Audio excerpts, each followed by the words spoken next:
Setelah pemakaman suamiku, aku syok saat tahu seluruh harta warisan jatuh ke selingkuhan dan ibu mertua. Sementara aku hanya diberi kamar kos kumuh dan dijadikan pembantu di rumahku sendiri. Tapi, saat aku membersihkan rumah, aku menemukan berkas rahasia yang berisi kebenaran yang jauh lebih gelap. Sebelum kita mulai lebih lanjut, yuk, tekan tombol suka, serta tombol subscribe agar tidak ketinggalan kisah menarik lainnya. Dan jangan lupa absen asal kota Bapak Ibu di kolom komentar. Semoga rezeki kita semua dilancarkan, kesehatan kita diberkahi, dan keluarga kita selalu harmonis dalam lindungannya. Amin. Bau tanah merah dan kembang 7 rupa masih lekat di hidungku. Padahal aku sudah membilas wajah ini berkali-kali. Siang baru saja bergulir dari puncaknya. Namun rasa lelah yang menghimpitku jauh lebih berat daripada beban 7 hari berkabung. Suamiku, Ardi, baru beberapa jam beristirahat tenang di bawah sana, dan kini aku harus duduk di ruang tamu yang mendadak terasa asing ini, mendengarkan hal yang seharusnya tidak perlu kudengar. Di sekelilingku, suasana mewah rumah ini terasa ironis, seolah mengejek kesendirian yang kini harus kuperankan. Meja marmer yang biasa kami gunakan untuk sarapan kini dipenuhi berkas-berkas serius dan secangkir kopi hitam yang dingin. Di hadapanku, duduklah dua sosok yang membuat udara terasa membeku. Ibu mertua, Ratih, duduk tegak di kursi kayu jati ukiran, sorot matanya tajam dan bibirnya melengkung tipis, senyum kemenangan yang tak pernah kusaksikan selama Ardi masih hidup. Di sebelahnya, dengan jarak yang sedikit canggung, ada Vina. Wanita itu mengenakan gaun sutra hitam, yang entah mengapa terlihat seperti kostum daripada pakaian duka. Rambutnya disanggul rapi. Terlalu rapi untuk seseorang yang katanya sedang berduka. Aku menatap tangannya yang memegang erat tas tangan mahal. Tangannya yang beberapa bulan lalu ku tahu pernah memegang tangan suamiku diam-diam. Lalu, di ujung sana, ada Pak Notaris. Pria gemuk berkacamata dengan dasi kupu-kupu yang tampak tidak cocok dengan raut wajahnya yang serius. Ia berdeham. Suara seraknya memecah keheningan yang menyesakkan. Aku sempat berpikir, kenapa pula notaris ini harus datang secepat ini? Ardi bahkan baru dimakamkan. Apakah sebegitu takutnya mereka jika aku, istrinya yang sah, mendapatkan sepeser pun warisan sebelum mereka? Pikiran itu terasa pahit, tetapi realistis. Baiklah, Bu Ratih, Bu Vina, dan Ibu. Pak Notaris berhenti sejenak, tanpa kesulitan mencari nama. Meskipun aku sudah menikah dengan putranya selama hampir 20 tahun. Dan Ibu Laras, lanjutnya, menyebut namaku dengan nada datar. Aku hanya mengangguk kecil, menahan diri untuk tidak membetulkan cara ia mengucapkan namaku. Sesuai permintaan almarhum Bapak Ardi dalam wasiat terakhir yang disahkan 2 bulan lalu. 2 bulan lalu, jantungku mencelos. Jadi, 2 bulan yang lalu, saat Ardi masih berbagi ranjang denganku, saat ia masih tertawa dan berjanji akan mengajakku liburan setelah urusan bisnisnya selesai, ia sudah menandatangani ini? Seolah-olah sebuah balok es tiba-tiba jatuh menimpa kepalaku. Pak Notaris mulai membacakan poin-poinnya. Suaranya monoton, merinci daftar aset yang panjang. Ada 3 bidang tanah di pusat kota, saham mayoritas di perusahaan properti Ardi, saldo rekening tabungan yang jumlahnya membuat kepalaku pening, hingga koleksi mobil mewah yang terparkir di garasi. Aku hanya mendengarkan, pikiranku melayang. Selama ini, aku selalu percaya suamiku akan bersikap adil. Kami memulai ini dari nol, membangun semua ini bersama-sama. Aku yang mendampinginya saat ia masih berjuang menawarkan produk dari pintu ke pintu. Semua aset, baik bergerak maupun tidak bergerak, properti, dan kepemilikan saham perusahaan, dengan ini secara sah diwariskan kepada Ibu Ratih, selaku ibu kandung almarhum, dan Ibu Vina, selaku. Pak Notaris terdiam lagi, seolah mencari kata yang paling sopan. Rekan bisnis dekat almarhum. Ia mengakhiri dengan cepat. Kepalaku mulai berdengung. Aku menyilangkan tangan di depan dada, mencoba menahan getaran yang mulai merambat naik dari perutku. Kulihat Vina langsung memegang tangan Ibu Ratih. Senyum puasnya tidak lagi bisa ia sembunyikan. Ibu mertuaku membalas genggaman itu dengan tatapan bangga, seolah-olah putranya yang baru meninggal telah melakukan hal yang paling heroik dalam hidupnya. Lalu, bagaimana dengan aku? Tanyaku, suaraku nyaris tak terdengar, tetapi cukup untuk membuat 3 orang di ruangan itu menoleh. Pak Notaris mengambil napas panjang, seolah bagian ini adalah bagian yang paling sulit untuk diucapkan, padahal justru ini adalah bagian yang paling menyakitkan bagiku. Ia membalik 1 lembar kertas, membaca beberapa baris di bawahnya. Dan untuk Ibu Laras, katanya, kali ini sedikit lebih tegas. Almarhum hanya mewariskan 1 unit kamar kos di sebuah bangunan lama di daerah Cempaka Putih. Selain itu, almarhum juga menyediakan uang tunai sebesar 2 juta rupiah untuk biaya pindah. Dunia seakan runtuh. Kamar kos, bukan rumah, bukan aset, bahkan bukan sebidang tanah kecil. Hanya kamar kos kumuh di Cempaka Putih, ditambah uang 2 juta. Yang rasanya tidak akan cukup bahkan untuk membeli kopi di kafe tempat Vina sering menghabiskan sorenya. Aku menoleh ke arah Ibu Ratih, yang kini tertawa kecil. Tawa itu kering, seperti gesekan amplas. Itu sudah lebih dari cukup untuknya, Nak. Ibu Ratih berkata pada Vina. Suaranya sengaja dibuat lantang agar aku bisa mendengarnya jelas. Setidaknya ia masih punya tempat untuk menaruh pakaian-pakaiannya yang lusuh itu. Aku merasakan darahku mendidih. Aku tidak bisa percaya ini. Selama 20 tahun menikah, dengan setia mendampingi, mengurus rumah tangga, membesarkan anak-anak. Walaupun anak-anak kami kini sudah dewasa dan tinggal jauh di luar negeri, inikah balasan dari Ardi? Warisan yang kuterima hanyalah sepotong sisa, sepotong sampah yang tidak lagi diinginkan oleh siapapun. Aku ingin berteriak, ingin menghancurkan vas kristal di sudut ruangan itu. Tetapi tubuhku kaku, tertahan oleh rasa malu dan amarah yang terlalu besar. Aku menelan ludah, berusaha mencari kalimat yang paling menghancurkan untuk dilemparkan ke wajah mereka berdua. Tetapi tiba-tiba aku melihat dasi kupu-kupu Pak Notaris itu bergoyang-goyang karena dia terlalu sering berdeham. Itu sedikit memecahkan kebekuan emosiku. Lucu juga melihat orang yang menyampaikan berita paling menyakitkan dalam hidupku ini seperti badut yang tersangkut di meja. Sekilas humor hitam itu memberiku jeda yang sangat kuperlukan. Aku menarik napas, mengatur emosi. Jadi, intinya, aku harus angkat kaki. Tanyaku, nadaku kembali datar. Tentu saja, Vina menyahut cepat. Bahkan sebelum Pak Notaris sempat menjawab. Ia kini berdiri, melipat tangan di dada. Sesuai wasiat, rumah ini harus dikosongkan dari barang-barang yang tidak termasuk dalam inventaris warisan dalam waktu 24 jam. Kami akan segera melakukan renovasi besar-besaran. Bukan begitu, Bu? Ibu Ratih mengangguk setuju. Raut wajahnya benar-benar tanpa penyesalan. Aku bangkit dari sofa empuk itu.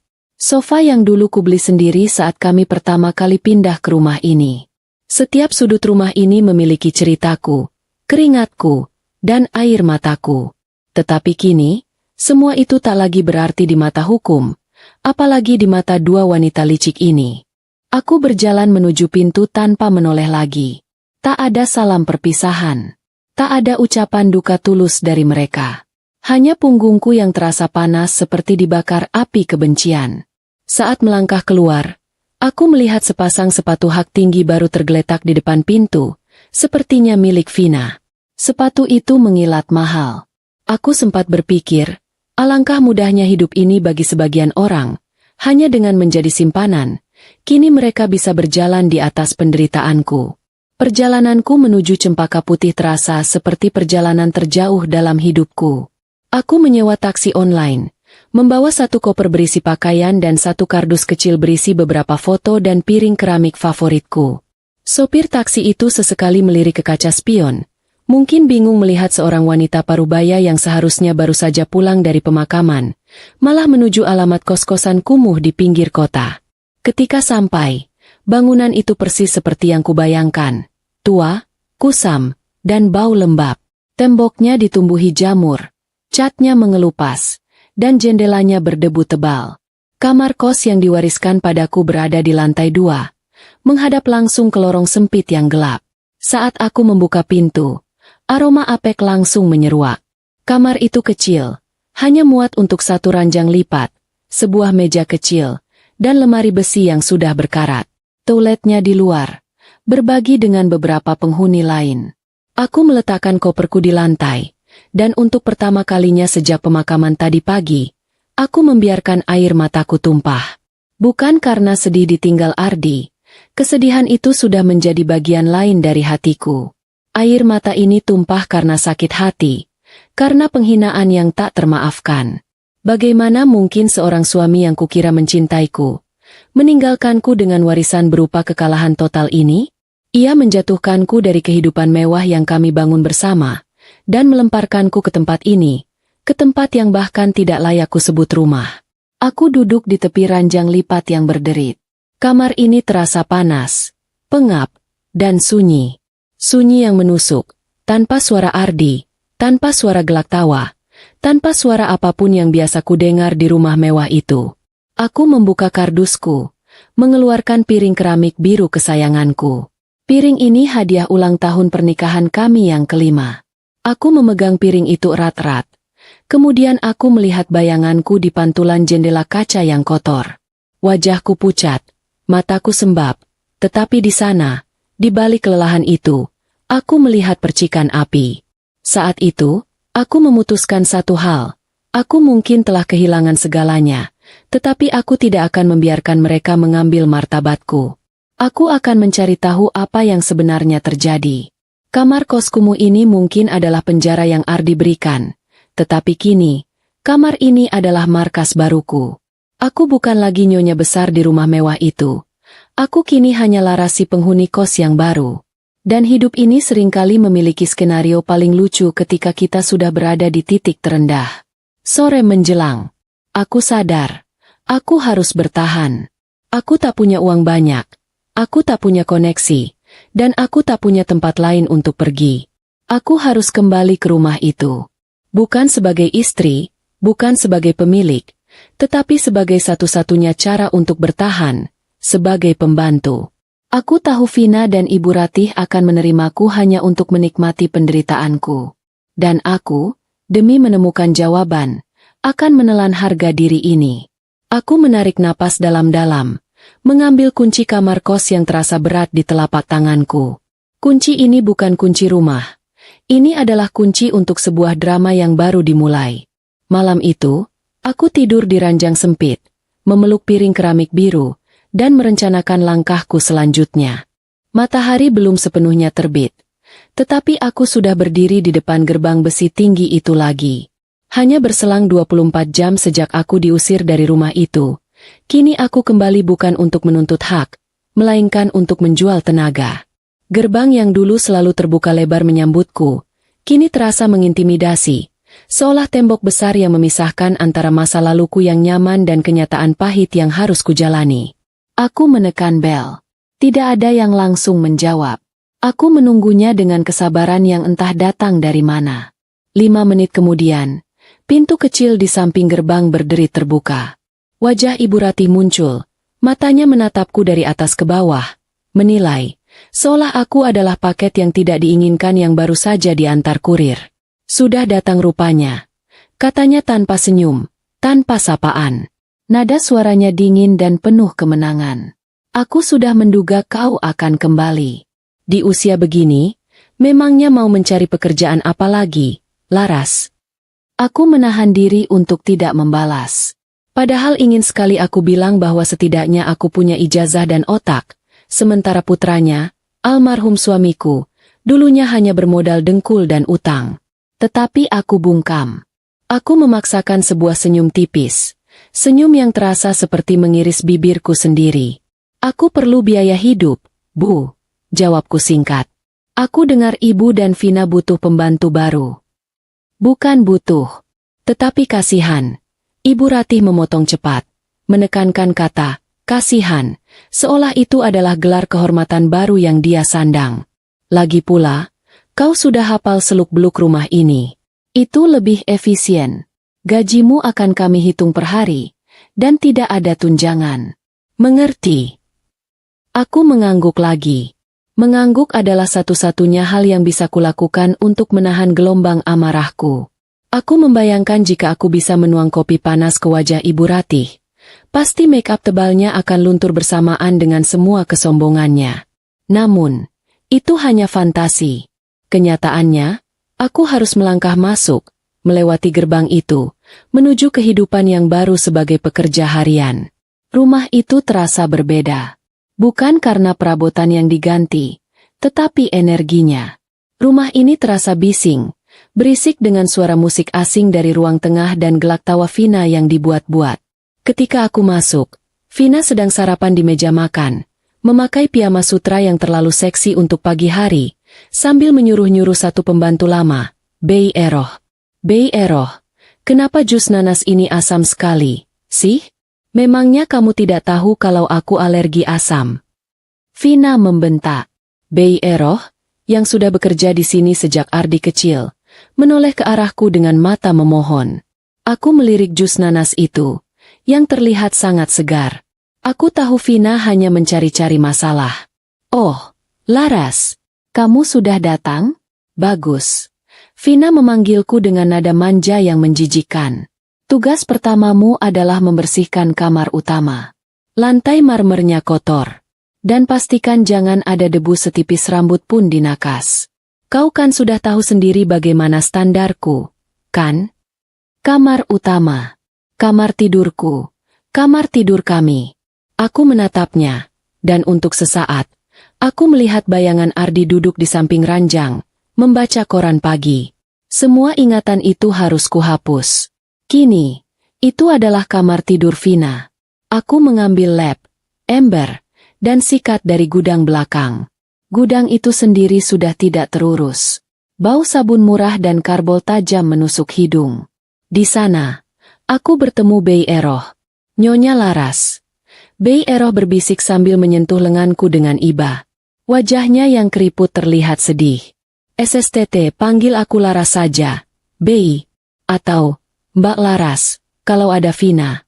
Kataku sambil tersenyum kecil.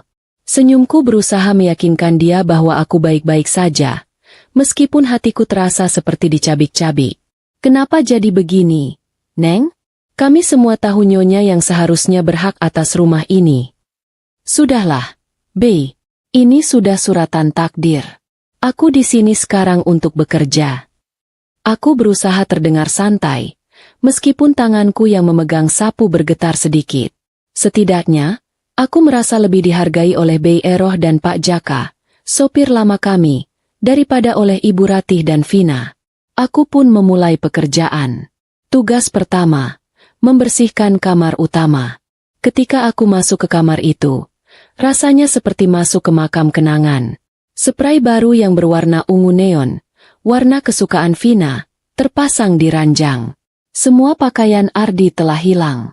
Lemari pakaian kayu jati yang besar itu kini hanya berisi gaun-gaun minim Vina dan tas-tas bermerek mahal.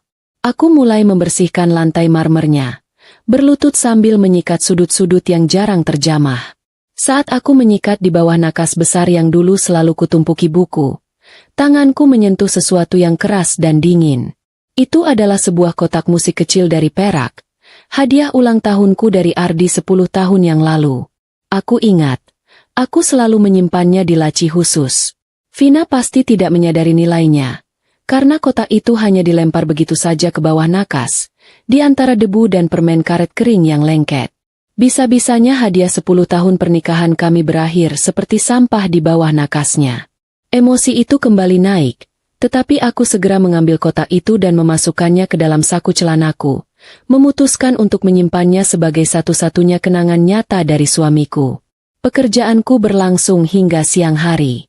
Aku membersihkan ruang tamu, menyapu teras depan yang luas, dan bahkan mencuci mobil Vina yang baru, sambil ia berdiri mengawasi di ambang pintu, sesekali memberi instruksi yang tidak masuk akal.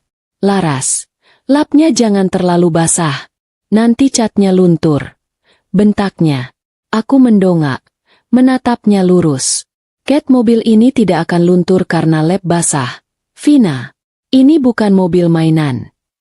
Vina terkejut, mungkin karena aku membalas. Ia terdiam sejenak, wajahnya memerah. Lalu, ia tertawa sinis. Hei, berani juga kamu. Ingat, Laras, kamu di sini hanya pembantu. Kamu tidak punya hak untuk mengajariku tentang propertiku. Aku tahu posisiku, kataku dingin, lalu kembali menyikat ban mobilnya. Aku tahu aku harus menahan diri, tetapi mempertahankan sedikit martabat adalah penting, bahkan saat aku sedang berjongkok membersihkan kotoran orang lain. Sedikit perlawanan kecil ini terasa seperti kemenangan kecil dalam hatiku. Saat makan siang, aku makan di dapur belakang bersama Bei Eroh dan Pak Jaka. Mereka memberiku nasihat agar bersabar. Dapur itu terasa hangat, berbeda dengan ruang makan utama yang mewah dan dingin. Bei Eroh menyuguhiku teh tawar dan lauk seadanya. Mereka itu kejam, Neng Laras. Kemarin mereka langsung mengganti semua kunci rumah. Bahkan kunci lemari gudang pun diganti. Bisik Bei Eroh. Kunci gudang? Tanyaku penasaran. Gudang lama di belakang itu. Iya. Katanya untuk menyimpan barang-barang penting Vina. Padahal gudang itu isinya cuma perkakas tua dan barang rongsokan almarhum bapak. Informasi tentang kunci gudang itu menggelitik pikiranku. Kenapa barang rongsokan harus dikunci serapat itu? Ketika jam kerjaku selesai sore hari, Ibu Ratih memberiku 2 lembar uang 100 ribuan. Ini upahmu. Besok datang lagi. Jangan terlambat, katanya.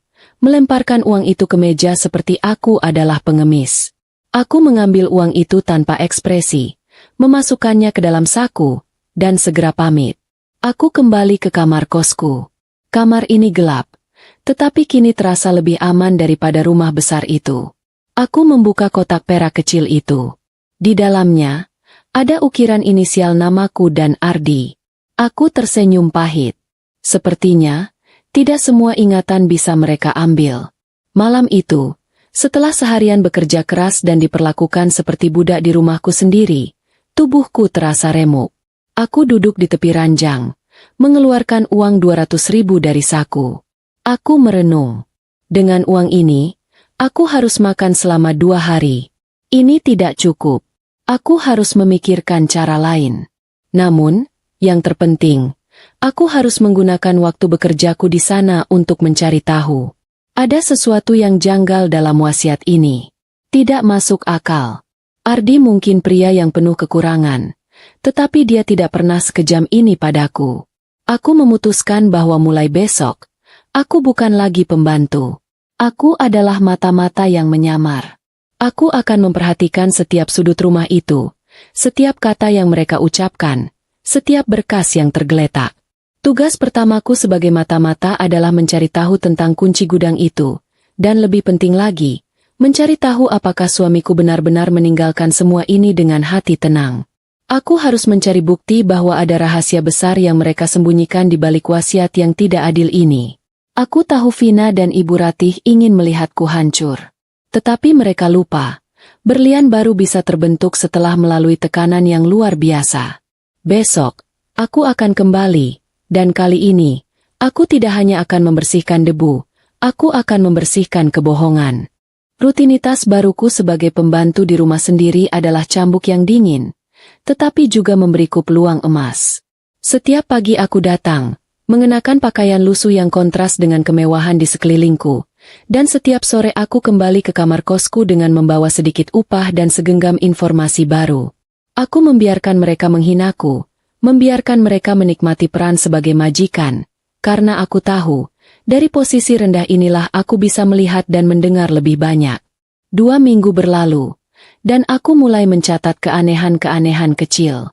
Yang paling mencolok adalah perilaku Ibu Ratih. Seorang ibu yang baru kehilangan putra satu-satunya seharusnya tenggelam dalam duka, tetapi Ibu Ratih justru terlihat semakin bersinar dan energik. Ia mulai membeli perhiasan baru, mengadakan pertemuan sosial kecil dengan teman-teman lamanya, yang dulu sering ia hindari karena alasan malas, dan yang paling aneh, ia berhenti mengonsumsi obat-obatan jantungnya. Aku ingat betul, Ardi selalu memastikan ibunya minum obat tepat waktu. Sekarang, wadah obat di nakasnya kosong. Ketika aku memberanikan diri bertanya pada Bei Eroh, dia hanya menggelengkan kepala. Nyonya Ratih bilang, setelah dapat warisan, penyakitnya hilang, Neng. Aneh memang. Bei Eroh berbisik sambil mengelap piring. Aku terdiam. Penyakit jantung kronis hilang karena uang? Itu terdengar seperti cerita sinetron yang tidak masuk akal. Tetapi tatapan Ibu Ratih saat melihatku, tatapan itu bukan lagi tatapan superior, melainkan tatapan yang menyimpan sebuah rahasia besar, dan tatapan itu seringkali berubah menjadi rasa panik yang cepat ditutup-tutupi. Lalu ada Vina. Wanita itu menghabiskan uang Ardi dengan kecepatan yang menakutkan. Dia membeli lukisan mahal, mengganti tirai sutra di ruang keluarga, dan menggelar pesta kecil hampir setiap malam. Vina tidak pernah menunjukkan kesedihan sedikit pun atas kepergian Ardi. Dia seperti tamu yang sangat bahagia karena pemilik rumah yang ia tumpangi mendadak meninggal, lalu meninggalkan semua kunci padanya. Suatu siang, saat aku sedang mengepel lantai di dekat kolam renang, aku mendengar percakapan mereka dari teras belakang. Vina terdengar kesal. "Bu, harusnya kita lebih berhati-hati dengan berkas-berkas itu. Bagaimana kalau Laras tiba-tiba?" "SSTT.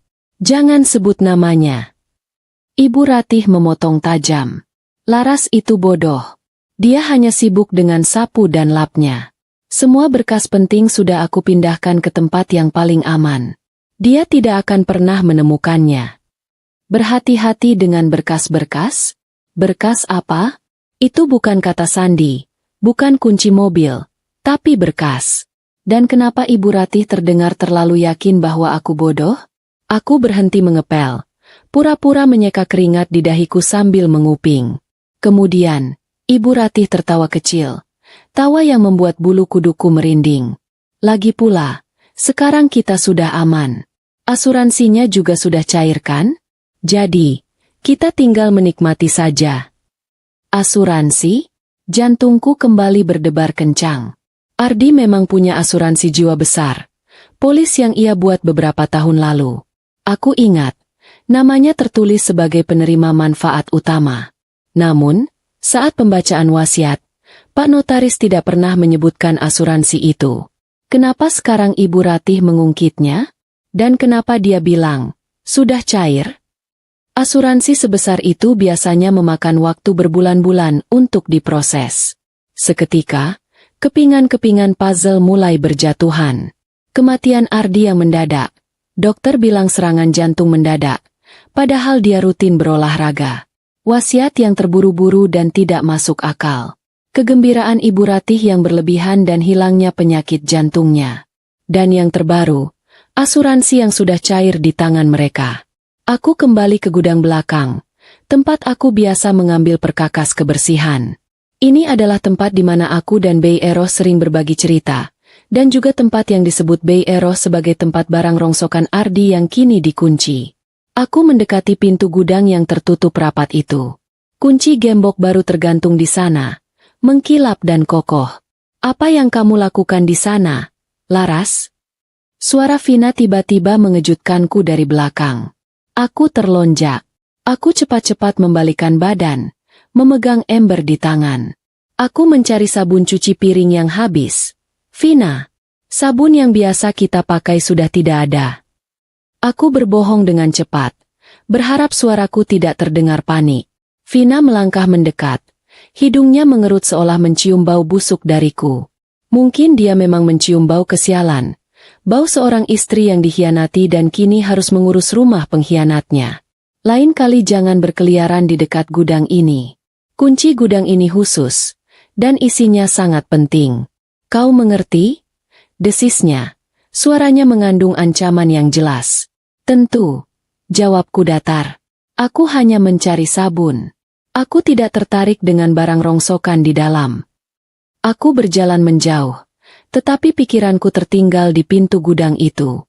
Jika isinya hanya barang rongsokan, mengapa harus dikunci dengan gembok sekuat itu? Dan mengapa Vina begitu defensif? Malam itu, kembali di kamar kos yang sempit dan pengap, aku mengeluarkan kotak musik perak yang kucuri dari kamar utama. Aku memutar knopnya. Melodi lembut mulai mengalun. Melodi yang selalu membuat Ardi tersenyum. Sambil mendengarkan, aku mengingat kembali hari-hari terakhir Ardi. Dia memang terlihat lelah, tetapi bukan sakit. Justru sebulan sebelum meninggal, dia memaksaku untuk pergi check up rutin ke dokter, sementara dia sendiri tidak mau. Dia juga sering menelepon seseorang dengan suara sangat pelan di balkon saat malam hari. Aku kira itu urusan bisnis, tetapi sekarang aku curiga. Tiba-tiba, aku teringat sesuatu. Sekitar 3 bulan lalu, Ardi pernah bercerita kepadaku dengan nada bercanda. Kalau aku mati mendadak, jangan percaya begitu saja. Aku ini pebisnis, bukan orang bodoh. Saat itu aku tertawa, menganggapnya lelucon yang buruk. Sekarang, kalimat itu terasa seperti sebuah peringatan yang dingin. Aku mengambil ponselku. Aku tidak tahu harus mulai dari mana, tetapi aku harus mencari tahu tentang asuransi jiwa suamiku. Siapa penerima manfaat yang sebenarnya? Aku hanya punya nama perusahaan asuransi itu. Aku mencoba mencari informasi di internet, tetapi hanya menemukan halaman kontak umum. Aku sadar, aku butuh bantuan orang dalam, seseorang yang tidak akan dicurigai. Aku berpikir tentang siapa yang bisa kupercayai. Anak-anakku jauh di luar negeri. Teman-teman sosialitaku pasti sudah lama menjauh karena aku jatuh miskin. Lalu, aku teringat pada Pak Bimo. Dia adalah seorang pengacara senior, teman lama Ardi, dan pernah mengurus beberapa dokumen penting kami. Aku mengirim pesan singkat padanya, singkat, padat, dan tanpa menjelaskan situasiku yang sekarang sebagai pembantu. Pak Bimo, aku perlu bantuanmu mengecek polis asuransi jiwa Ardi, almarhum. Ada kejanggalan. Bisakah kita bertemu diam-diam? Aku menekan tombol kirim. Tanganku gemetar. Aku baru saja mengambil langkah pertama yang serius. Langkah yang bisa membawaku kembali ke kehidupanku yang lama atau justru menjebloskanku ke dalam bahaya yang lebih besar. Aku menatap kamar kosku. Tidak ada yang bisa kulepaskan lagi. Aku sudah kehilangan segalanya. Aku tahu, Ibu Ratih dan Vina bukanlah lawan yang sepele. Mereka berdua bersekutu, dipersatukan oleh kerakusan. Tetapi aku punya waktu, dan yang lebih penting, aku punya akses ke sarang mereka. Mereka mengira aku bodoh. Mereka mengira aku hanya berkutat dengan sapu dan lem. Itulah kesalahan terbesar mereka. Karena saat aku membersihkan rumah, aku juga membersihkan petunjuk yang mereka tinggalkan. Dan petunjuk paling besar saat ini, berkas yang mereka sembunyikan, pasti ada di suatu tempat, menunggu untuk ditemukan oleh tanganku. Pagi itu, aku menjalankan peran ganda sebagai pembantu dan detektif dengan hati-hati. Setelah mengirim pesan kepada Pak Bimo, aku merasa ada energi baru yang mendorongku. Aku tidak hanya membersihkan rumah, tetapi juga memindai setiap sudut, setiap celah, mencari petunjuk tentang berkas-berkas penting yang dibicarakan Ibu Ratih. Hari itu, Vina dan Ibu Ratih pergi keluar untuk urusan bisnis, meninggalkan aku dan Bei Eroh sendirian. Ini adalah kesempatan yang langka. Bei Eroh bertugas membersihkan halaman belakang, dan aku mengambil kesempatan untuk meminta tugas membersihkan lantai atas, terutama area yang selama ini dilarang keras untuk disentuh, gudang tua. Bei, aku akan membersihkan lantai atas. Aku mau coba bersihkan gudang tua di sana. Ya, kasihan sudah berbulan-bulan tidak tersentuh. Kataku pada Bei Eroh, pura-pura peduli pada kebersihan. Bei Eroh langsung panik. Jangan, Neng. Vina pesan, kalau dia tidak ada, jangan ada yang menyentuh lantai 2. Apalagi gudang itu. Aku tersenyum meyakinkan. Tenang saja, Bei. Aku cuma mau menyapu debunya dari luar. Kan kotor kalau lantai atas semuanya berdebu. Bei Eroh akhirnya mengalah. Tetapi dia terus melihat ke arah tangga dengan cemas. Aku naik ke lantai 2. Lantai itu sepi, sunyi, dan pengap. Di ujung lorong, ada gudang tua yang dimaksud. Pintu gudang itu tertutup rapat. Kuncinya tetap tergantung di sana, mengkilap dan kokoh, persis seperti yang kulihat kemarin. Aku tidak bisa membuka kunci itu. Tetapi, aku tahu bahwa rahasia besar jarang disimpan di tempat yang sudah dikunci secara mencolok. Rahasia yang sebenarnya pasti tersembunyi di balik rahasia yang lain. Mataku menyapu seluruh lorong. Di samping gudang itu, ada satu ruangan yang jarang kami gunakan, kamar penyimpanan peninggalan. Kamar itu berisi perabotan antik yang sudah usang dan jarang dipakai, termasuk sebuah lemari pakaian kayu jati kuno yang sangat besar dan berat. Aku ingat, Ardi tidak pernah mau menjual lemari ini, meskipun lemari itu sudah ketinggalan zaman. Ini hadiah dari kakekku. Laras. Banyak memori di sini, katanya suatu kali. Sekarang, lemari itu berdiri kokoh, berdebu, dan seolah-olah menjadi penjaga kesunyian di lantai atas. Aku masuk ke kamar penyimpanan itu. Bau kayu tua dan kapur barus menyeruak. Aku mulai menggeser barang-barang di sekitarnya. Aku menyentuh lemari besar itu, mengusap debunya. Aku membuka pintunya yang berderit. Isinya kosong, hanya tumpukan spray bekas dan selimut tebal yang sudah usang. Aku menutup pintu lemari itu kembali. Tiba-tiba, mataku menangkap keanehan. Di sisi lemari, di bagian bawah, ada sedikit celah antara kayu dengan lantai. Aku berjongkok, menyentuh lantai di bawah lemari. Lantai kayu di sana terasa sedikit berbeda, sedikit lebih longgar. Aku meraih alat obeng kecil yang sengaja kubawa dari gudang perkakas. Dengan susah payah dan pelan-pelan, aku mulai mencungkil bagian lantai kayu itu. Bunyi gesekan kayu yang pelan membuatku waspada. Aku berhenti sejenak, mendengarkan. Hanya keheningan. Setelah beberapa kali mencoba, sepotong kecil papan lantai itu akhirnya terlepas. Aku melihat ke bawah. Gelap. Aku menyalakan senter dari ponselku, menyorot ke dalam celah itu. Di sana, tersembunyi rapi di dalam rongga lantai, ada sebuah kotak kayu kecil, tidak lebih besar dari telapak tanganku, dan di atasnya, tergeletak sebuah kunci. Itu bukan kunci rumah. Itu adalah kunci kuno, terbuat dari kuningan, dengan ukiran kepala singa kecil di bagian pegangannya. Kunci ini terlihat sangat tua, usang, dan berharga. Aku mengambil kunci itu. Jantungku berdegup kencang. Rasanya seperti menemukan harta karun tersembunyi di tengah reruntuhan. Aku menutup kembali papan lantai itu serapi mungkin, menutupi jejak dengan tumpukan debu yang sudah kuambil dari lemari. Kunci itu kini aman di dalam saku celanaku. Aku kembali ke lorong, memikirkan, kunci ini untuk apa? Kunci gudang? Kunci peti? Kunci brankas? Aku mengamati sekali lagi sekelilingku. Kamar utama. Kamar yang kini ditempati Vina. Aku berjalan pelan menuju kamar itu. Aku tahu Vina dan Ibu Rati baru akan kembali menjelang sore. Ini adalah waktu terbaik untuk bertindak. Aku masuk ke kamar utama. Kamar itu berantakan. Vina memang bukan tipe wanita yang rapi. Dia bisa membeli tas Hermes, tetapi dia tidak bisa menjaga kerapian kamarnya lebih dari 2 jam. Aku berpura-pura membersihkan, mengelap meja, merapikan bantal. Lalu, aku mulai fokus pada hal-hal yang tidak terlihat. Aku tahu Ardi adalah orang yang sangat rahasia. Dia pasti tidak akan menyimpan sesuatu yang penting di tempat yang mudah ditemukan. Aku memindai setiap sudut. Aku menyentuh dinding, mengetuk lantai. Tidak ada suara kosong. Aku memeriksa lukisan. Tidak ada tombol tersembunyi. Lalu, pandanganku tertuju pada ranjang tidur yang besar. Ranjang itu adalah ranjang 4 tiang, terbuat dari kayu mahoni. Aku berlutut, melihat ke bawah ranjang. Tidak ada apa-apa selain debu. Aku berdiri, kecewa. Namun, saat aku mengangkat kepala, mataku tertuju pada kepala ranjang, headboard, yang tebal dan besar. Bagian ini terbuat dari kayu padat.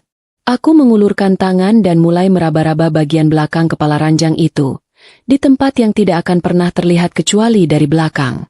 Di sana, di bagian bawah, dekat dengan lantai, jariku menyentuh sebuah celah kecil, celah yang hanya muat untuk 1 jari. Aku menekan celah itu. Tiba-tiba, ada bunyi, klik, yang sangat pelan. Bagian tengah kepala ranjang itu bergeser sedikit ke dalam, memperlihatkan sebuah panel tersembunyi dari baja. Mataku melebar. Ini dia. Ini pasti brankasnya. Aku menempelkan telingaku. Itu adalah brankas model lama, yang menggunakan kunci fisik. Aku segera mengeluarkan kunci kuningan kepala singa dari saku. Tanganku gemetar, bukan karena takut, tetapi karena adrenalin dan harapan yang tiba-tiba meluap. Aku memasukkan kunci itu ke dalam lubang. Kunci itu pas, sempurna. Aku memutar kunci itu pelan-pelan.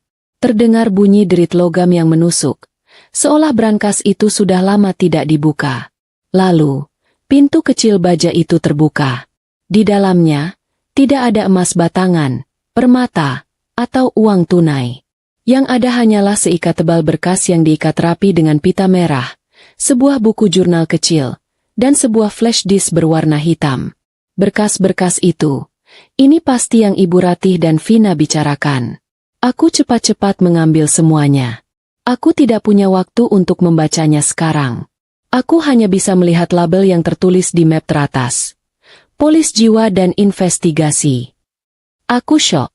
Bukan syok karena menemukan harta, tetapi syok karena judul itu menyiratkan sesuatu yang jauh lebih gelap daripada sekadar pembagian warisan yang tidak adil.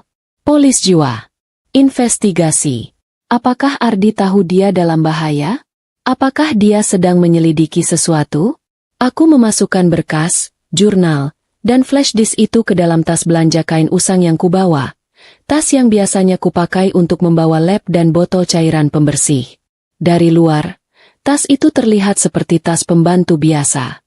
Aku menutup brankas itu kembali, memutar kunci, dan memastikan panel kayu itu bergeser kembali ke tempatnya dengan sempurna. Aku menyapu lantai dengan saksama. Aku berdiri di tengah kamar itu, memegang tas belanja yang berisi bom waktu ini. Pikiranku kalut. Ardi, suamiku, dia meninggalkanku bukan hanya dengan kamar kos kumuh, tetapi juga dengan sebuah rahasia yang mengerikan. Aku bergegas keluar dari kamar. Jantungku berdentum keras di telinga. Aku tahu, sekarang aku tidak lagi aman. Aku bukan lagi sekadar pembantu. Aku sekarang adalah pemegang kunci kebenaran, dan aku harus keluar dari rumah ini sebelum Ibu Ratih dan Vina kembali. Aku turun ke dapur, berpamitan pada Bei Eroh dengan alasan sakit kepala mendadak. Bei Eroh menatapku dengan iba. Aku berjalan cepat melewati gerbang, menuju taksi online yang sudah kupesan. Aku tidak tahu apa isi berkas ini sebenarnya, tetapi aku yakin, begitu aku membacanya, hidupku akan berubah total, dan kebohongan yang dibangun di atas kematian Ardi akan runtuh. Rasa dingin tak hanya berasal dari angin malam yang menembus celah jendela kamar kosku, tetapi juga dari ketakutan yang merayap di hatiku. Aku duduk di ranjang sempit itu, mematikan lampu, hanya menyisakan cahaya remang-remang dari lampu jalan di luar. Di depanku, tergeletak 3 benda yang berhasil kuambil dari brankas tersembunyi Ardi, setumpuk berkas berikat pita merah, buku jurnal kecil, dan flash disk hitam. Aku tahu, begitu aku membuka berkas ini, tidak ada jalan untuk kembali. Aku tidak akan bisa lagi bersikap bodoh dan menerima nasib sebagai pembantu. Aku mengambil napas panjang, memejamkan mata sejenak, dan melepaskan ikatan pita merah itu. Map tebal di atas berkas itu bertuliskan, Polis Asuransi Jiwa dan Laporan Medis Raja Wali. Aku mulai membaca. Lembar pertama adalah polis asuransi jiwa atas nama Ardi. Premi yang dibayarkan sangat besar, dan nilai klaimnya, jumlahnya membuat mataku terbelalak dan perutku mual. Jumlah itu bisa menghidupi 7 turunan. Yang membuatku terhenyak adalah penerima manfaat utama. Itu bukan aku. Itu juga bukan Ibu Ratih. Melainkan, tertulis nama Vina, sebagai rekan bisnis dan penerima manfaat tunggal, dengan persentase 100%. Aku menggigit bibirku. Inikah yang membuat Ibu Ratih dan Vina begitu yakin dan sombong? Uang asuransi yang sudah cair, yang jumlahnya jauh melebihi nilai rumah dan aset-aset perusahaan yang mereka bagi? Ternyata, wasiat itu hanyalah tipuan untuk mengalihkan perhatianku dari jackpot yang sebenarnya. Aku terus membolak-balik lembaran. Di tengah-tengah tumpukan itu, aku menemukan yang paling mengerikan. Laporan medis dari Rumah Sakit Raja Wali. Ardi didiagnosis menderita penyakit degeneratif yang parah, penyakit yang tidak bisa disembuhkan dan diprediksi akan merenggut nyawanya dalam waktu 6 bulan hingga 1 tahun. Diagnosis ini dibuat sekitar 4 bulan yang lalu, 2 bulan sebelum Ardi menandatangani wasiat konyol itu. Jadi, suamiku tahu dia akan mati. Tangan dan kakiku mulai dingin. Dia tidak pernah memberitahuku. Dia menyembunyikannya dariku, istrinya, dan memilih untuk berbagi rahasia ini dengan Vina. Aku merasa seperti dihantam ombak besar kebohongan. Segala kenangan manis yang kami bagi di bulan-bulan terakhirnya terasa seperti topeng yang sangat rapi. Aku mengambil buku jurnal kecil Ardi yang sudah usang itu. Aku membuka halaman pertama. Tulisan tangan Ardi, yang ku kenal dengan baik, memenuhi halaman. Dia tidak menulis tentang bisnis atau cinta. Dia menulis tentang ketakutan. Laras, maafkan aku. Aku tidak sanggup memberitahumu tentang penyakit ini. Aku tidak mau kau melihatku sakit dan menderita. Air mataku menetes di atas tulisan tangannya. Ini adalah satu-satunya permintaan maaf yang kuterima. Aku melanjutkan membaca, dan kalimat-kalimat selanjutnya membuatku menahan napas. Vina tahu tentang penyakit ini. Sejak itu, dia mulai terlalu dekat dengan ibu. Mereka berdua mendesakku untuk memindah tangankan aset ke Vina dengan dalih pengamanan bisnis saat aku sudah tidak ada. Aku curiga. Aku mulai mencurigai ada konspirasi di balik ini. Aku tidak percaya pada Vina lagi. Aku melihat tatapan keserakahan di matanya dan mata ibuku sendiri. Mereka terlalu gembira dengan kematianku yang akan datang. Ternyata kecurigaanku benar. Ardi juga mencurigai mereka berdua. Aku membaca terus, halaman demi halaman. Ardi menceritakan bagaimana Ibu Ratih, yang selama ini terlihat rapuh dan sakit-sakitan, tiba-tiba menjadi sangat sehat dan bersemangat setelah mengetahui diagnosisnya. Dia juga mencatat bahwa Vina mulai membeli polis asuransi jiwa tambahan atas nama Ardi, tanpa sepengetahuan Ardi yang sudah tidak mampu berpikir jernih. Lalu aku sampai pada halaman yang paling penting. Aku tahu mereka akan memalsukan wasiat. Aku tahu mereka akan mengusir Laras. Tapi aku tidak bisa melawannya secara langsung dalam kondisi ini. Aku harus melindungi Laras dengan cara yang tidak mereka duga. Aku membuat wasiat palsu untuk mengalihkan perhatian mereka. Aku akan menyembunyikan yang asli. Semua aset yang kuserahkan pada Vina dan ibu, itu hanya kulit luar. Inti dari kekayaan kita sudah kuamankan. Laras, jika kau membaca ini, kau sudah menemukan tempat ini. Kau sudah menjadi pembantu di rumah kita. Aku tahu ini menyakitkan. Tapi ini adalah satu-satunya cara. Semua bukti kejahatan mereka ada di dalam flash disk hitam ini. Laporan investigasi keuangan yang kupesan sendiri. Jika mereka mencoba menyentuhmu, serahkan ini pada Pak Bimo. Dia adalah orangku. Satu hal lagi. Wasiat asli kita, wasiat yang adil, sudah kupindahkan ke tempat yang hanya kita berdua tahu, di tempat kenangan yang paling tak terduga. Aku menjatuhkan buku jurnal itu ke lantai. Suara benturannya bergema di kamar sunyi itu. Jadi, kamar kos kumuh itu bukan hukuman, melainkan umpan. Ardi menjadikanku, umpan miskin, agar Ibu Ratih dan Vina mengira mereka telah menang dan berhenti mencari. Mereka terlalu sibuk merayakan warisan palsu itu dan asuransi yang cair, sampai lupa bahwa orang yang mereka anggap bodoh dan lemah ini adalah orang yang menyimpan kunci rahasia. Pikiranku berputar kencang. Ibu Ratih yang sembuh dari penyakitnya. Vina yang jadi penerima asuransi. Wasiat yang dipalsukan. Semua ini adalah konspirasi besar yang sudah direncanakan saat suamiku sekarat. Aku mengambil flash disk hitam itu. Ini adalah bukti paling kuat. Aku harus segera menemui Pak Bimo, pengacara itu. Melihat kembali tumpukan berkas dan jurnal itu, aku menyadari bahwa aku tidak lagi kesal pada Ardi. Rasa sakit hati karena dikhianati olehnya kini tergantikan oleh rasa haru dan cinta yang mendalam. Dia memang pria yang pengecut karena tidak berani memberitahuku. Tetapi dia juga seorang suami yang berjuang mati-matian untuk melindungiku hingga napas terakhirnya. Aku kini punya tujuan yang jelas. Aku bukan lagi sekadar wanita yang kehilangan suami dan dihina. Aku adalah agen rahasia, diutus oleh mendiang suamiku sendiri, untuk menyingkap kejahatan di balik kematiannya. Aku harus berhati-hati. Ibu Ratih dan Vina pasti akan panik jika tahu ada yang janggal. Mereka kini bukan lagi sekadar wanita serakah. Mereka adalah penjahat yang siap melakukan apa saja untuk menutupi kejahatan mereka. Aku menyembunyikan berkas-berkas itu di balik tumpukan pakaian di dalam lemariku yang berkarat. Besok, Aku harus bertemu Pak Bimo sebelum kembali ke rumah itu untuk menjalani peran pembantu lagi. Peran pembantu yang diam-diam kini telah berubah menjadi peran pembalas dendam. Udara pagi di kafe pinggir jalan itu terasa sangat dingin, persis seperti es batu yang mengganjal di dadaku. Aku memilih tempat ini, sebuah warung kopi kecil yang tersembunyi, jauh dari area mewah tempat Ibu Ratih dan Vina biasa berkeliaran. Aku tiba 10 menit lebih awal.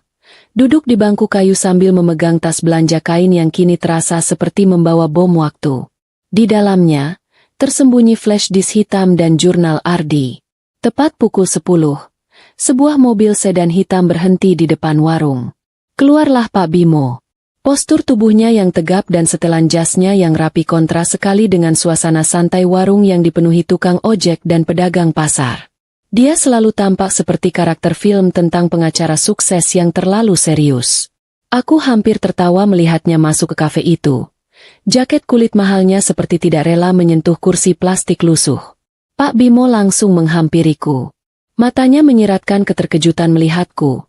Laras, mantan nyonya besar yang kini duduk di warung pinggir jalan dengan pakaian biasa, jauh dari kesan glamor. Laras, astaga. Apa yang terjadi denganmu? Aku mendengar kabar dari luar, tapi kau tampak. Pak Bimo tidak melanjutkan kalimatnya. Mungkin tidak tega mengatakan, kau tampak menyedihkan. Aku baik-baik saja, Pak Bimo, kataku, memaksakan senyum. Aku tidak mau terlihat lemah di hadapannya. Aku di sini untuk menyelesaikan urusan Ardi, bukan mengeluh tentang nasibku. Aku langsung menyerahkan buku jurnal Ardi. Aku tahu, Pak Bimo adalah orang yang sangat logis dan tidak akan percaya cerita konyol tentang brankas tersembunyi tanpa bukti otentik. Dia membacanya dengan cepat. Alisnya bertaut dalam. Semakin banyak ia membaca, semakin tegang rahangnya. Laras, ini gila. Ardi tahu tentang penyakitnya? Dan konspirasi ini. Dia mendesah, menutup jurnal itu. Aku selalu curiga dengan wasiat yang ia tanda tangani 2 bulan lalu. Ardi adalah pebisnis ulung. Ia tidak akan pernah meninggalkanmu tanpa apapun. Aku mengangguk, lalu mengeluarkan flash disk hitam itu. Semua jawaban ada di sini, Pak Bimo. Ardi bilang, ini adalah bukti kejahatan mereka. Laporan investigasi keuangan yang ia pesan sendiri. Kami memutuskan untuk tidak membuka flash disk itu di tempat terbuka seperti ini. Pak Bimo mengarahkan mobilnya ke kantornya yang sepi di lantai 10 gedung pencakar langit. Suasana kantornya yang sunyi dan berpendingin udara terasa sangat berbeda dari kamar kosku yang panas. Aku duduk di sofa kulit mahal sambil menunggu Pak Bimo menyiapkan laptopnya. Pemandangan dari jendela kantornya sangat indah. Memperlihatkan betapa timpangnya kehidupan orang-orang kaya dengan kehidupanku yang kini hanya berjarak 200.000 rupiah. Pak Bimo memasukkan flash disk itu. Beberapa saat kemudian, layar laptopnya menampilkan sebuah folder besar bertajuk Firewall. Di dalamnya, ada subfolder, laporan audit, rekaman suara, dan bukti transfer. Kami membuka folder laporan audit terlebih dahulu.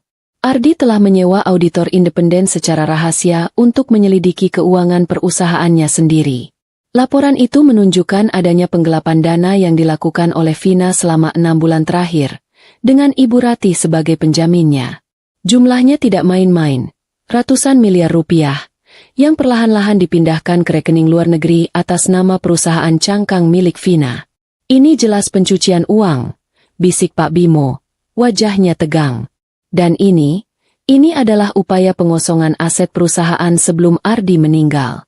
Mereka tidak hanya mengincar wasiat, mereka sudah mencuri duluan. Lalu, kami beralih ke folder rekaman suara. Pak Bimo memutar salah satu file. Suara Ibu Ratih terdengar jelas, disusul suara Vina yang merengek. Vina, kapan kita bisa pastikan Ardi pergi, Bu? Asuransi itu nilainya bisa untuk kita hidup mewah tanpa bekerja seumur hidup. Ibu Ratih. Sabar, Vina.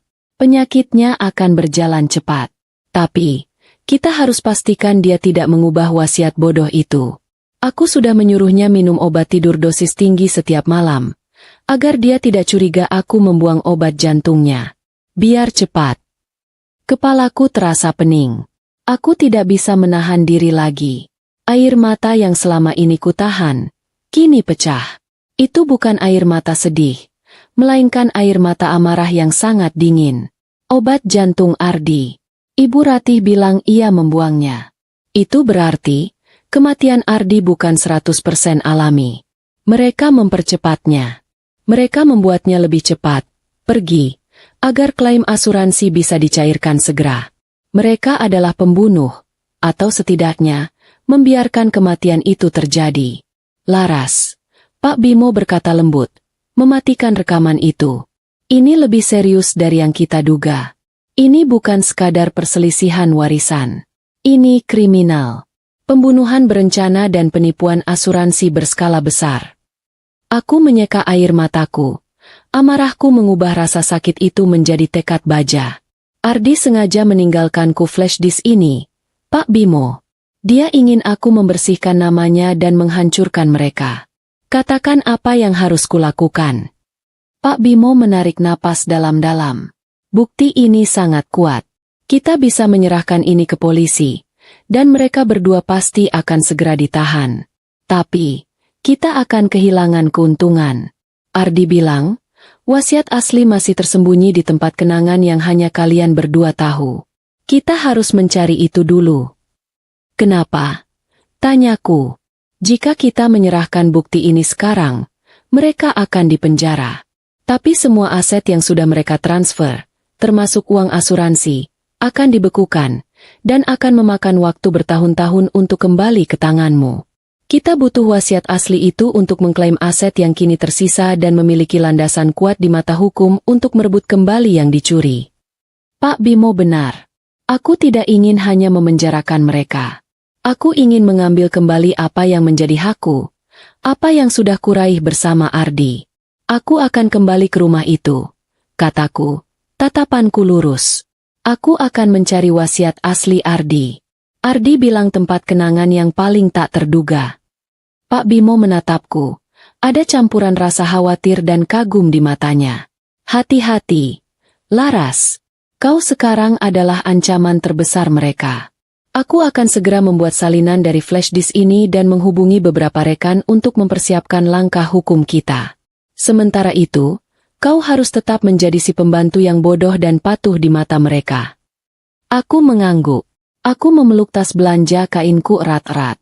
Di dalamnya tidak ada lagi botol pembersih, melainkan rencana balas dendam yang sangat matang. Aku pamit kepada Pak Bimo, meninggalkannya dengan jaket kulit mahalnya dan setumpuk bukti kejahatan yang mengguncang. Aku kembali ke kamar kosku. Malam itu, aku tidak lagi menangis. Aku duduk di tepi ranjang, merenungkan semua tempat kenangan kami. Aku harus kembali ke sarang mereka. Dan kali ini, aku tidak hanya akan membersihkan debu, aku akan mencari harta karun, wasiat asli Ardi, yang akan menjadi kunci kebebasanku, dan hukuman bagi mereka yang sudah merenggut nyawa suamiku. Udara di rumah itu terasa tebal dan menyesakan, seolah setiap hembusan napasku mengikis sisa-sisa amarah yang kutahan. Setelah bertemu Pak Bimo dan melihat isi flash disk, aku kembali ke rumah mewah itu dengan status pembantu di matanya mereka. Tapi di mataku sendiri, aku adalah penegak keadilan yang menyamar, siap meledakkan kebohongan yang mereka bangun. Ibu Ratih dan Vina kini lebih santai dan angkuh. Mereka merasa aman. Mereka yakin aku bodoh, tidak berdaya, dan hanya sibuk dengan sapu dan lab. Mereka sering berbicara bebas di depanku, menganggapku tidak lebih dari perabotan bergerak yang tidak akan mengerti apa-apa. Ini adalah kesempatan terbaikku.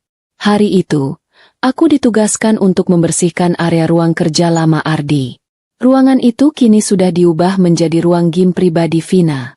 Saat membersihkan sisa-sisa sake protein Vina, aku mendengar suara Vina dan Ibu Ratih di teras sebelah. Mereka sedang berbincang dengan suara yang sedikit lebih keras dari biasanya.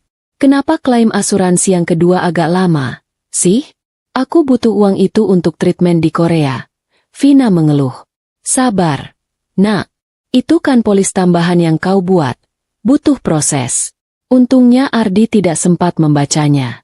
Dia kan sibuk menyembunyikan berkas bodohnya di brankas tersembunyi. Ibu Ratih menimpali dengan tawa sinis. Jantungku berdebar. Mereka memang tahu tentang brankas itu, tetapi mereka menganggap isinya adalah berkas bodoh. Wasiat palsu yang sengaja Ardi buat untuk mengalihkan perhatian. Mereka tidak tahu bahwa Ardi meninggalkan berkas yang sebenarnya, yang jauh lebih mematikan. Aku hampir bersorak kecil. Perhitungan Ardi memang benar. Sambil pura-pura mengelap jendela, aku mengeluarkan ponselku. Aku telah menginstal aplikasi perekam suara rahasia. Dengan ponsel terselip di balik saku celemek, aku berjalan mendekat ke teras, berpura-pura menyirami tanaman. Aku harus mendapatkan rekaman suara yang lebih detail, sebagai bukti tambahan untuk melengkapi yang sudah ada di flash disk. Aku masih khawatir soal wasiat yang asli, Vina berbisik, nadanya sedikit panik. Sudahlah, wasiat aslinya sudah kita bakar bersama dengan sisa barang-barang pribadinya di gudang lama. Aku bahkan yang memastikan sendiri abunya sudah bersih. Tegas Ibu Ratih. Yang tersisa hanya yang bodoh, itu saja, yang dia sembunyikan. Oh, wasiat asli sudah dibakar? Aku berhenti menyiram tanaman. Pikiranku bekerja keras. Apakah Ardi berbohong di jurnalnya? Apakah dia tidak sempat menyembunyikan wasiat asli karena keburu meninggal? Atau apakah ada yang salah dengan perkataan Ibu Ratih? Aku kembali teringat kalimat Ardi di jurnal. Wasiat asli kita, wasiat yang adil, sudah kupindahkan ke tempat yang hanya kita berdua tahu, di tempat kenangan yang paling tak terduga. Jika Ardi memindahkan setelah dia curiga pada mereka, dia pasti sudah memikirkan kemungkinan mereka akan mencari dan menghancurkan semua dokumen penting. Dia tidak akan membiarkannya tergeletak di gudang untuk dibakar. Aku mulai memindai tempat-tempat kenangan kami. Apakah kotak musik perak itu? Tidak. Itu terlalu mudah. Apakah meja marmer di ruang makan? Terlalu mencolok. Aku berjalan masuk ke dapur untuk mengambil lap baru, dan saat melewati ruang tamu, mataku menangkap foto pernikahan kami yang dipajang besar di dinding. Foto itu kini tertutup tirai tebal yang Vina pasang. Dia tidak menghancurkannya, hanya menutupinya. Seolah takut pada ingatan. Aku melanjutkan tugas mengelap figura di ruang keluarga.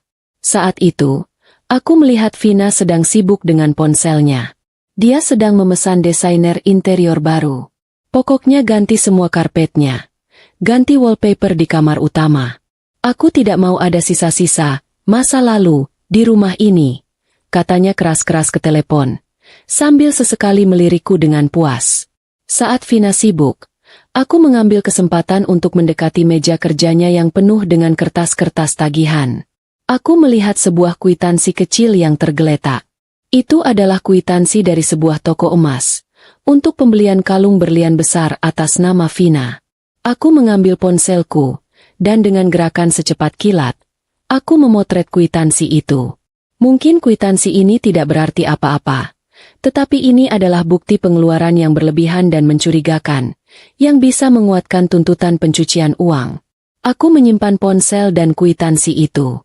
Aku kembali ke dapur dengan tenang, seolah tidak terjadi apa-apa. Bei Eroh menyuguhiku segelas air dingin. Neng, kenapa kamu mondar-mandir dekat Nyonya Vina? Jangan sampai dia curiga, Neng. Bisik Bei Eroh dengan cemas. Aku hanya menjalankan tugas, Bei, kataku sambil tersenyum kecil. Aku harus membersihkan semuanya sampai mengkilap, termasuk kebohongan-kebohongan di rumah ini. Di sela-sela pekerjaanku, aku terus memikirkan petunjuk dari Ardi. Tempat kenangan yang paling tak terduga. Aku teringat pada salah satu barang yang tidak bisa dibakar oleh mereka karena barang itu terletak di luar gudang. Patung kuda kayu jati di taman belakang. Patung itu hadiah ulang tahun pertamaku dari Ardi. Bentuknya konyol, matanya melotot, dan warnanya sudah pudar. Aku selalu menganggap patung itu lucu, bukan mewah.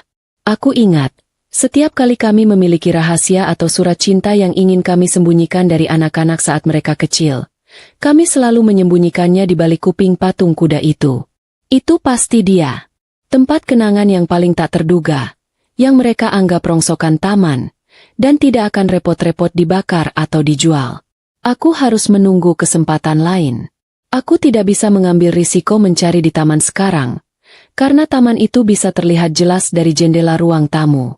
Sore itu, saat jam kerjaku selesai dan aku hendak pulang, Ibu Ratih memanggilku. Laras, besok kau tidak perlu datang. Aku dan Vina akan keluar kota selama 3 hari. Bei Eroh dan Pak Jaka yang akan menjaga rumah. Kau bisa istirahat, katanya sambil memberiku uang upah 3 hari sekaligus. Jantungku melonjak. Ini bukan istirahat. Ini adalah tiket masuk rumah itu tanpa pengawasan. Aku harus mencari cara untuk masuk rumah ini besok tanpa diketahui oleh Bei Eroh atau Pak Jaka yang jujur. Aku mengangguk patuh. Baik, Bu. Terima kasih. Aku berjalan keluar gerbang. Di dalam tas belanja kainku, aku membawa rekaman suara, foto kwitansi berlian, dan yang paling penting, sebuah harapan baru. Besok, saat mereka menikmati uang curian di luar kota, aku akan kembali, bukan sebagai pembantu, tetapi sebagai pencari harta karun. Dan harta karun itu bernama kebenaran. 3 hari libur yang diberikan Ibu Ratih dan Vina adalah 3 hari paling berharga sejak kematian Ardi. Aku tidak menghabiskan waktu itu untuk beristirahat. Aku menghabiskan malam untuk membuat rencana, dan pagi hari untuk mengawasi. Aku tahu Ibu Ratih dan Vina sudah berangkat pagi-pagi sekali. Aku memastikan mereka benar-benar pergi sebelum aku bergerak. Dengan pakaian serba hitam dan tas kecil di punggungku, aku menyelinap melalui pagar belakang rumah, menghindari tatapan Bei Eroh dan Pak Jaka yang sibuk di area depan. Aku memasuki rumah itu melalui pintu gudang belakang yang tak pernah dikunci. Di dalam, rumah itu sunyi, mewah, dan kini terasa seperti museum kejahatan. Aku tidak membuang waktu. Aku langsung menuju taman belakang, tempat patung kuda kayu jati itu berdiri. Patung itu menjulang tinggi, dengan mata melotot dan lapisan cat yang sudah mengelupas. Aku mendekatinya. Patung itu tampak biasa saja, sebuah dekorasi taman yang norak dan konyol, persis kenapa Vina dan Ibu Ratih mengabaikannya. Aku ingat petunjuk Ardi, tempat kenangan yang paling tak terduga. Tanganku meraba-raba kuping patung kuda itu. Kuping kirinya terasa padat, tetapi kuping kanannya ada sedikit rongga. Aku menusuknya dengan hati-hati. Ternyata, bagian kuping kayu itu bisa dicabut. Aku menariknya perlahan. Di dalam rongga kuping kayu itu, tersembunyi sebuah wadah silinder yang terbuat dari aluminium, tertutup rapat, terlindungi dari lembab. Di bagian atas wadah itu, tertulis ukiran inisial, AFL. Tanganku bergetar saat membuka tutupnya. Di dalamnya, tergulung sebuah kertas tua yang disegel dengan lak merah, dan di bagian bawahnya, ada sebuah surat tulisan tangan Ardi yang sudah menguning. Aku menarik gulungan kertas itu dan membukanya. Di bagian atas kertas itu tertulis jelas, wasiat terakhir dan sah, atas nama Ardika. Dibubuhi tanda tangan Ardi, dan yang paling penting, tanda tangan Pak Bimo, pengacara terpercaya Ardi, yang kini menjadi rekan kerjaku. Wasiat ini jelas disahkan jauh sebelum wasiat palsu yang dibacakan notaris, dasi kupu-kupu, itu. Aku membaca poin-poinnya. Semua aset, saham, dan properti, termasuk rumah ini, diwariskan kepadaku, Laras, sebagai istri sah, dan sebagian kecil disisihkan untuk dana pensiun Bei Eroh dan Pak Jaka. Ibu Ratih mendapatkan dana pensiun bulanan, dan Vina namanya bahkan tidak disebut sama sekali. Wasiat palsu itu adalah pengalihan yang sempurna. Saat mereka sibuk merayakan warisan palsu itu dan uang asuransi yang mereka cairkan, wasiat yang sah ini tersembunyi dengan aman di kuping kuda yang jelek, diabaikan begitu saja. Air mataku menetes di atas surat itu. Ini adalah bukti cintanya yang paling akhir dan paling nyata. Ardi tidak meninggalkanku. Dia melindungi aku dari makamnya. Aku segera mengambil surat tulisan tangan Ardi yang ada di dasar wadah. Larasku, jika kau membaca ini, aku tahu kau sudah melewati masa-masa yang sulit. Aku tahu kau sakit hati dan terhina. Maafkan aku sekali lagi. Aku harus melakukan sandiwara ini untuk membuat mereka percaya. Mereka sudah terlalu kuat dan serakah, dan aku tidak punya waktu. Wasiat ini asli. Simpan baik-baik. Ini adalah kunci legalitasmu. Tapi ingat, Wasiat ini hanya akan berharga setelah kau mendapatkan bukti kejahatan mereka. Karena itulah aku meninggalkan flash disk. Kekuatanmu bukan pada warisan, tetapi pada kebenaran. Aku sudah membuat pengamanan berlapis. Wasiat ini menjamin hakmu atas semua asetku. Gunakan ini, bersama dengan bukti di flash disk, untuk menghancurkan mereka di hadapan hukum. Aku mencintaimu, dan aku yakin kau akan mampu melakukannya. Ardi, aku melipat surat itu dengan tangan gemetar. Ini bukan hanya warisan materi, ini adalah warisan keberanian dan pengakuan cinta. Rasa sakit yang kudapat selama menjadi pembantu, kini terbayar lunas.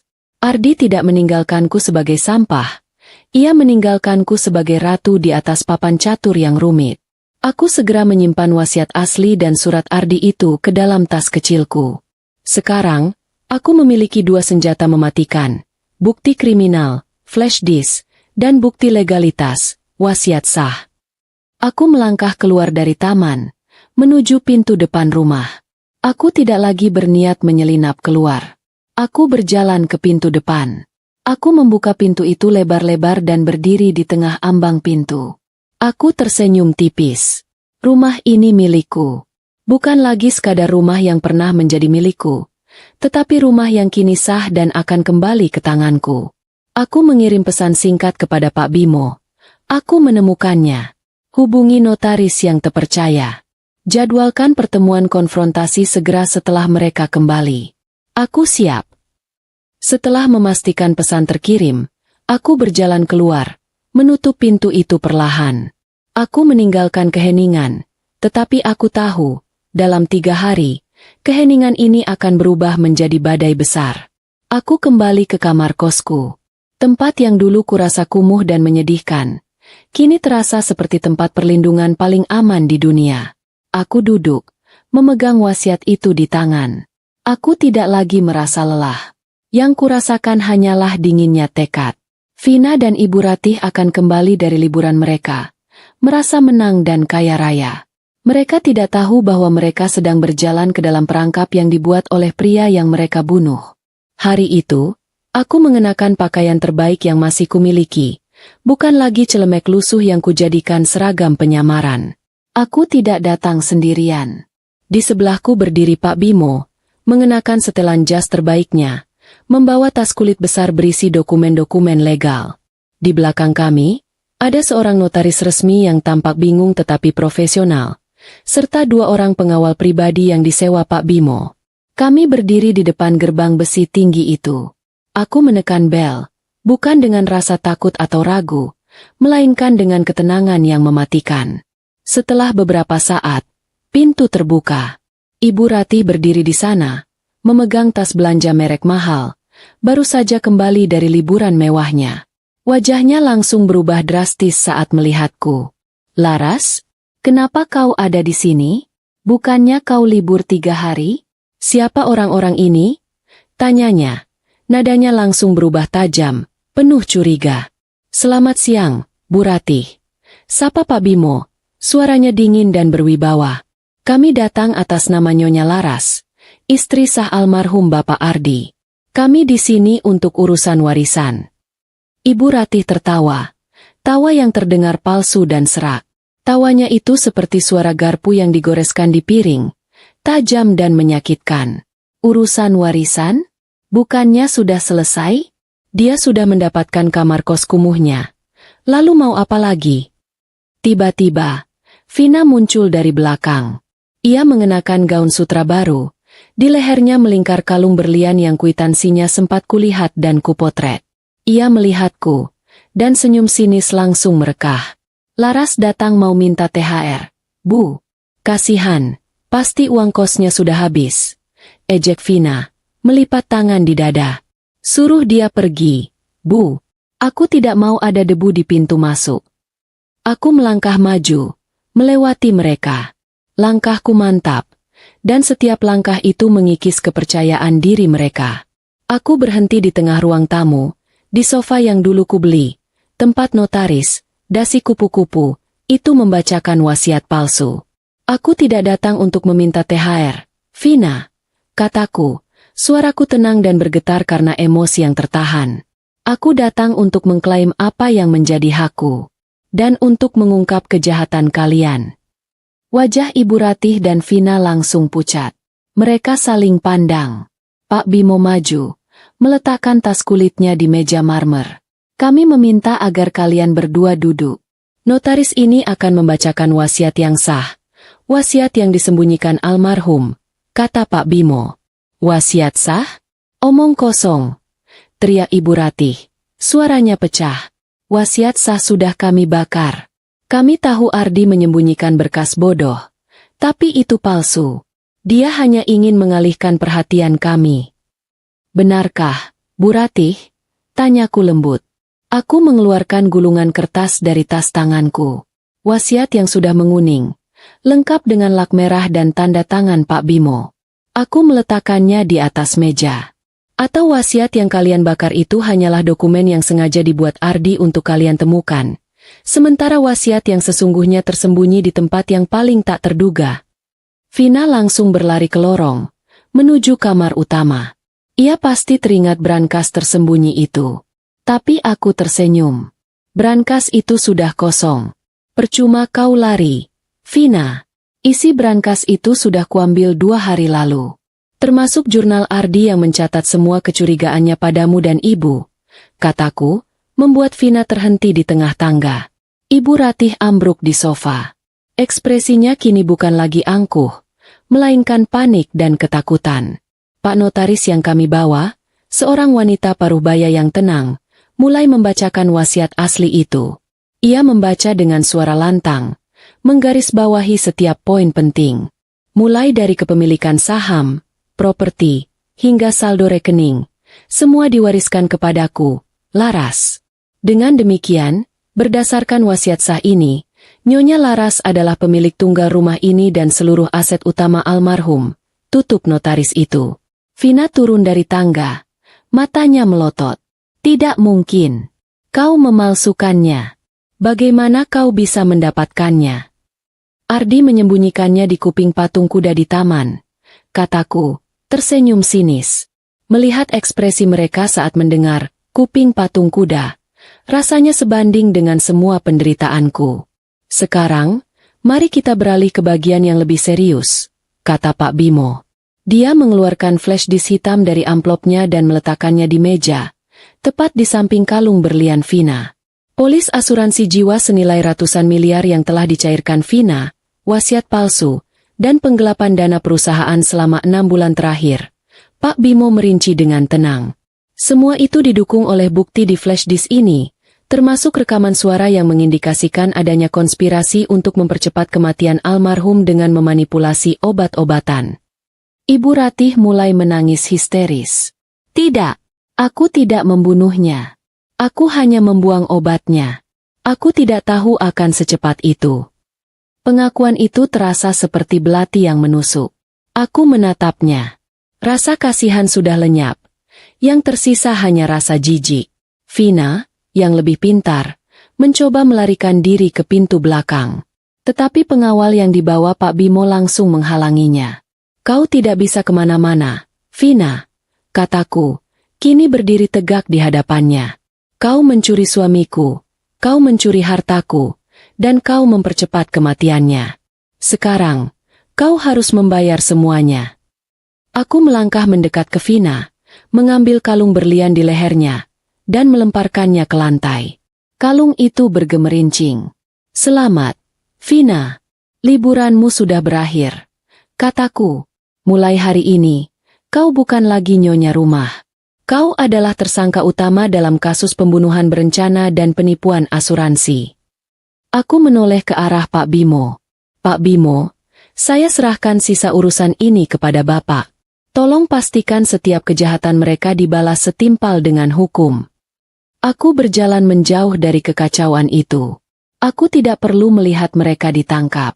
Bagiku, kemenangan sudah kudapatkan saat aku berjalan masuk rumah itu, bukan sebagai pembantu, tetapi sebagai pemilik sah yang berani. Setelah konfrontasi yang menguras jiwa itu, rumah mewah itu kembali sunyi, tetapi kini sunyi yang berbeda. Sunyi karena ketenangan, bukan karena ketegangan. Ibu Rati dan Vina dibawa pergi oleh pihak berwenang, dan adegan terakhir yang kulihat adalah sorot mata Ibu Rati yang dipenuhi penyesalan mendalam, bukan karena perbuatannya, melainkan karena kegagalannya. Pak Bimo menjalankan tugasnya dengan cepat dan profesional. Dengan bukti yang sangat kuat dari flash disk, rekaman suara, bukti transfer dana ilegal, dan laporan audit, ditambah wasiat asli Ardi yang disahkan oleh notaris resmi, tuntutan hukum kami berjalan mulus. Vina didakwa atas penipuan asuransi berskala besar dan pencucian uang. Sementara Ibu Ratih, berkat pengakuannya yang terekam, tentang membuang obat jantung Ardi, didakwa atas keterlibatannya dalam mempercepat kematian Ardi untuk mendapatkan keuntungan. Mereka berdua segera ditahan, dan aset-aset yang telah dicuri dan dipindahkan ke rekening luar negeri langsung dibekukan dan proses pengembaliannya dimulai. Aku kembali ke kamar kosku untuk mengambil semua barangku. Hanya satu koper berisi pakaian dan kardus berisi kenangan. Aku sempat duduk di ranjang sempit itu untuk terakhir kalinya. Aku tersenyum. Kamar koskumu ini adalah saksi bisu kejatuhanku, dan kini, ia juga menjadi saksi bisu bangkitnya aku. Ketika aku kembali ke rumah mewah itu, aku menyambut Bei Eroh dan Pak Jaka.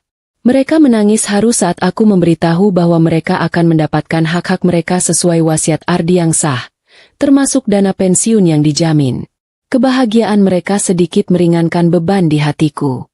Aku mulai membersihkan rumah itu dari sisa-sisa jejak Vina. Semua karpet norak, tirai sutra yang mencolok, dan perabotan baru yang dibeli dengan uang curian, kusingkirkan.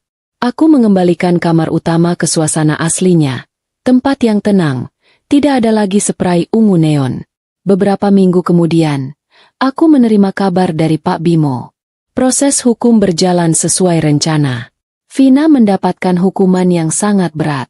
Ibu Ratih, karena usianya yang sudah tua, mendapatkan keringanan, tetapi ia harus menjalani masa hukuman dan semua aset palsunya disita. Dan yang paling penting, semua kekayaan Ardi, semua saham, properti, dan sisa klaim asuransi yang belum sempat dicairkan oleh Vina, kini kembali ke tanganku. Aku kembali menjadi Nyonya Laras, tetapi dengan kebijaksanaan yang jauh lebih besar. Aku berdiri di ruang kerja lama Ardi, yang kini kubersihkan total dan kujadikan ruang baca. Aku memegang surat terakhir Ardi. Aku mencintaimu, dan aku yakin kau akan mampu melakukannya. Aku tahu, sandiwara yang ia ciptakan sangat menyakitkan, tetapi itu adalah satu-satunya cara seorang pebisnis ulung yang sedang sekarat bisa melindungi istrinya dari orang-orang serakah, termasuk ibunya sendiri. Aku menggunakan uang itu untuk hal-hal yang benar-benar penting. Aku mendirikan yayasan kecil atas nama Ardi untuk membantu wanita parubaya yang kesulitan ekonomi. Aku juga menyempatkan diri untuk berlibur ke luar negeri, mengunjungi anak-anakku yang senang mendengar ibunya kini sudah menyelesaikan masalah dan tampak jauh lebih kuat. Aku menjual patung kuda kayu jati yang jelek itu. Bukan karena aku membencinya, tetapi karena aku tahu, patung itu sudah selesai menjalankan tugasnya sebagai kotak pos rahasia. Uang hasil penjualannya kumasukkan ke dana pensiun Bei Eroh. Suatu sore, aku duduk di teras rumah. Aku tidak lagi merasa takut atau marah. Rumah ini sudah bersih, tidak hanya dari debu, tetapi dari kebohongan. Aku meraih secangkir teh dan tersenyum. Hidup telah memberiku kejutan paling pahit di usia 50-an, tetapi dari kejutan itu, aku belajar bahwa kekuatan wanita parubaya yang dianggap lemah justru ada pada ketenangan dan kemampuan untuk menyamar. Aku bukan lagi Laras yang naif dan mudah dibohongi. Aku adalah Laras yang bangkit dari kamar kos kumuh, membersihkan nama suaminya, dan merebut kembali semua miliknya, langkah demi langkah. Kisahku kini telah selesai. Dan aku, Laras, kini siap menyambut babak baru kehidupanku. Babak yang benar-benar menjadi milikku.